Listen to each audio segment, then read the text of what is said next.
ನಮಸ್ಕಾರ ಫ್ರೆಂಡ್ಸ್, ಕೃಷ್ಣ ಶೃಂಗಾರ ಚಾನಲ್ಗೆ ಸ್ವಾಗತ. ಇವತ್ತಿನ ವಿಡಿಯೋದಲ್ಲಿ ನಾವು ಸಾರಿ ಪೆಟಿಕೋಟನ್ನು ಲಾಂಗ್ ಪೆಟಿಕೋಟನ್ನು ಶಾರ್ಟ್ ಹೇಗೆ ಮಾಡೋದು ಅನ್ನೋದನ್ನು ನೋಡೋಣ. ಮೊದಲು ಇಲ್ಲಿ ಕೆಳಭಾಗದಲ್ಲಿ ಫೋಲ್ಡ್ ಮಾಡಿಕೊಂಡು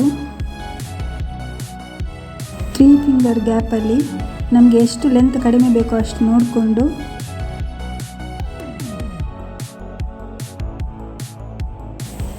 ಇಂಚು ಅಷ್ಟು ಕಡಿಮೆ ಬೇಕಂತ ಹೇಳಿದರೆ 1.5 ಇಂಚಷ್ಟು ಗ್ಯಾಪಲ್ಲಿ ಸ್ಟಿಚ್ ಮಾಡ್ಕೊಳ್ಳೋಣ.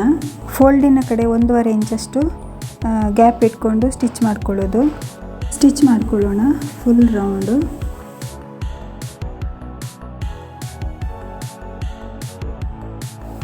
ಸ್ಟಿಚ್ ಮಾಡ್ತಾ ಇಲ್ಲಿ ಸಣ್ಣ ಸಣ್ಣ ನೆರಿಗೆ ಕೊಡಬೇಕಾಗ್ತದೆ. ಆದರೆ ಇದರಲ್ಲಿ ನೇರವಾಗಿರೋದ್ರಿಂದ ಅಷ್ಟೊಂದು ನೆರಿಗೆ ಬರ್ತಿಲ್ಲ. ಬೇರೆ ಪೆಟಿಕೋಟಲ್ಲಿ ನೆರಿಗೆ ಕೊಟ್ಕೊಳ್ಬೇಕಾಗ್ತದೆ. ನೋಡಿಕೊಂಡು ಸ್ಟಿಚ್ ಮಾಡ್ಕೊಳ್ಳೋಣ.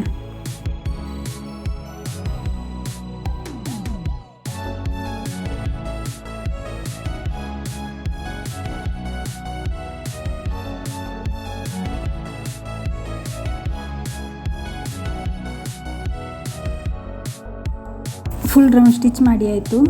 ಈಗ ಒಳಮುಖದಲ್ಲಿ ಮೇಲ್ಮುಖ ಫೋಲ್ಡ್ ಮಾಡಿಕೊಂಡು ಅದರ ಮೇಲ್ಗಡೆ ಒಂದು ಪ್ರೆಸ್ ಸ್ಟಿಚ್ ಥರ ಹಾಕೊಳ್ಳೋಣ.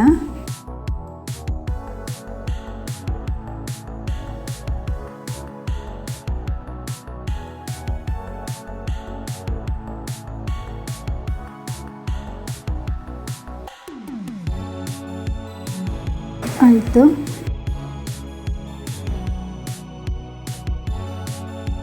ಇಲ್ಲಿ ಮೇಲ್ಭಾಗದಲ್ಲಿ ಈ ಥರ ಕಾಣಿಸ್ತದೆ. ಸುಲಭವಾಗಿ ಲಾಂಗ್ ಪೆಟಿಕೋಟನ್ನು ಶಾರ್ಟ್ ಮಾಡ್ಕೊಳ್ಬೋದು.